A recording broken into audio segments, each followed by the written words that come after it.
Alright, what's going on, guys? Today I'm going to be doing something a little bit different. We only have a 3-game slate for today, February 7th.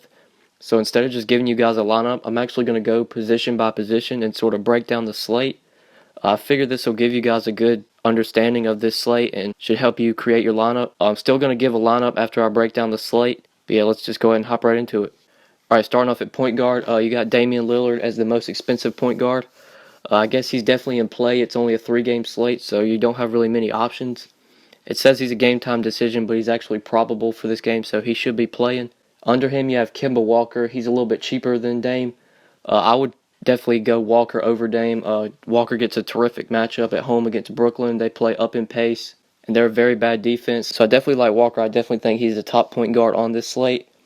You got Elfrid Payton on the road against Houston. That's a good up and pace matchup, but he will have to deal with Patrick Beverley defense. So he's worth a shot in tournaments. Don't think you have to go there in cash games, though. And then under Payton, you got Patrick Beverley. He's definitely in play at home against Orlando. Orlando's not great defensively. Beverley doesn't really have much upside for tournaments, but he's pretty good when it comes to cash games. He'll usually be able to hit value. So I definitely think you could pay down at point guard and go with Beverley, but I don't really think that's the optimal strategy. I would definitely try and pay up for Kemba if I could. And then you got Darren Williams under him. I'm not sure if he's going to play this game. He didn't play Monday night, and they're on a back-to-back. I doubt he would play in the next game either. So if Williams doesn't play, that makes Yogi Ferrell probably the chalkiest value play on the slate.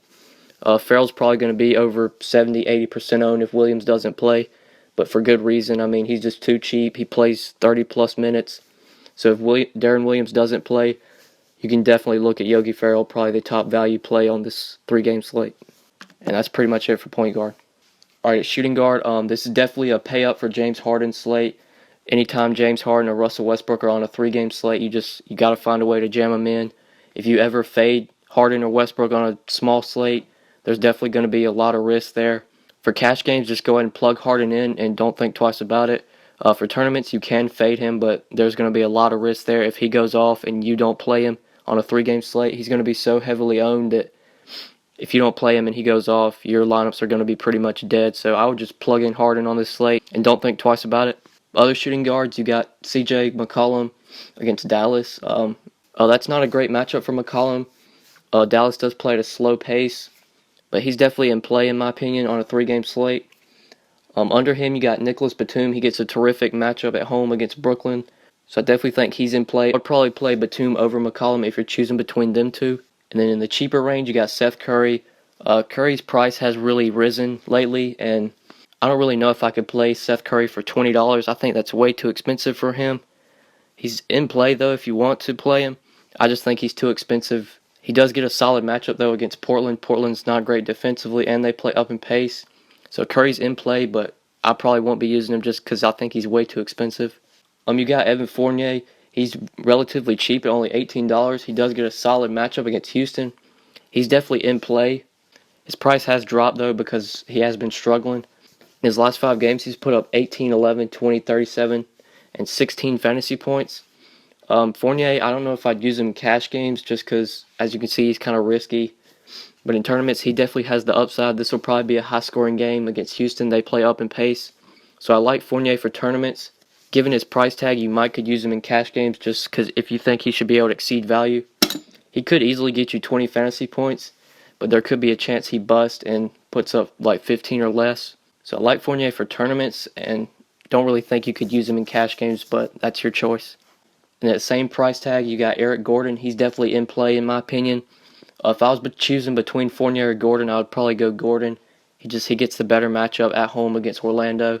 Gordon has also been struggling, but he is definitely a lot more consistent than Fournier has been. So definitely would choose Gordon over Fournier for cash games. For tournaments, I think both of them are in play. They both have the upside, could definitely go for 30 plus. But for cash games, I would definitely go Gordon just because he's more consistent. I think that's pretty much for all the shooting guards. You got Kilpatrick at the cheap. I don't really know if I would use him. He's been very inconsistent this year. But if he plays over 25 to 30 minutes in this matchup, he could hit value. We'll have to wait and see if there's any injuries for Brooklyn tomorrow. But other than that, I probably wouldn't use Kilpatrick. And that's pretty much it for shooting guard. Let's go ahead and move on to small forward. All right, just looking at small forward, it looks like this is a pretty gross position. Trevor Ariza is the most expensive small forward on this slate, which just tells you this position's pretty gross. But Ariza's definitely in play. He's only $20. He gets a solid matchup at home against Orlando. Right under him, you got Aaron Gordon. He's also in play, in my opinion. Gets an up and pace matchup against Houston. He's really been up and down this year. In his last 5 games, he's put up only 12, 21, 11, 7, and 28 fantasy points. This is a solid matchup, though, against Houston. They play up and pace, like I said. So Gordon's in play for tournaments. I wouldn't use him in cash games just because I think he's a little bit too risky, but he's definitely in play in tournaments. You got Wesley Matthews in a revenge game against Portland. I believe these two teams just played Friday night, if I'm not mistaken. Yeah, they played at Portland Friday night, and Wesley Matthews played 40 minutes and put up 38 fantasy points. I definitely think Matthews is in play. He's probably going to be where I go for small forward. In a revenge game against Portland, he's definitely going to go out there with a little bit of extra fire in the revenge game, so I like Matthews at small forward. You got Michael Kidd-Gilchrist against Brooklyn. That's a solid matchup, but MKG's been really struggling lately. He's kind of been up and down all year. Don't really think he's in play. You got Evan Turner against Dallas. Turner has moved into the starting lineup. He has been a little inconsistent, but he's played over 30 minutes in 3 of his last 5 games, so I definitely like Turner at small forward. If you can find the $3, I would try and pay up for Wesley Matthews. But if you're trying to pay down a small forward, Evan Turner is probably the way you should go. But like I said, if you can find the $3, I would try and pay up for Wes Matthews. And then under him, you got Bojan Bogdanovic. He gets a decent matchup against Charlotte. MKG is a pretty solid defender. Bojan has kind of been inconsistent this year. In his last 5 games, he's put up 25, 12, 22, 20, and 16. I don't really think he's in play. You can use him for tournaments just because when his shot's falling, he can put up the fantasy points. But other than that, I would either try and get up to Turner or go up from Turner and get to Wes Matthews. And yeah, that's pretty much it for small forward. Let's go ahead and move to power forward. All right, at power forward, you got Harrison Barnes. He's the most expensive power forward. He's definitely in play for cash games. He's one of the guys I like to lock in for cash games just because he plays so many minutes and he'll shoot the ball at least 10 to 15 times a game. So definitely like Barnes for cash games. He has the upside for tournaments. This is a solid matchup against Portland. They play up in pace. So like Barnes for cash games and tournaments. Under him, you got Serge Ibaka. He gets a terrific matchup against Houston. He will be guarded by Ryan Anderson, which is a terrific matchup for him. Terrific size advantage for Ibaka, so I definitely like Ibaka at just $1 cheaper than Harrison Barnes. He's definitely in play for cash games and tournaments. He has the upside and he has the solid floor.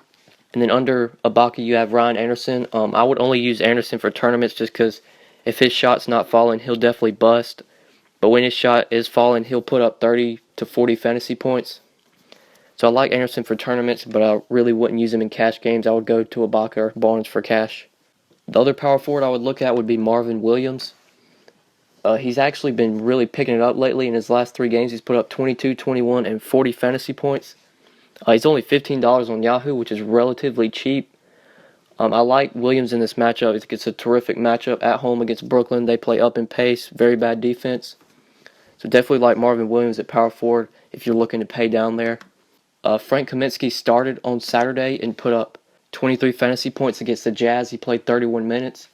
If he starts again for Cody Zeller, he's definitely in play given the matchup. He's only $13.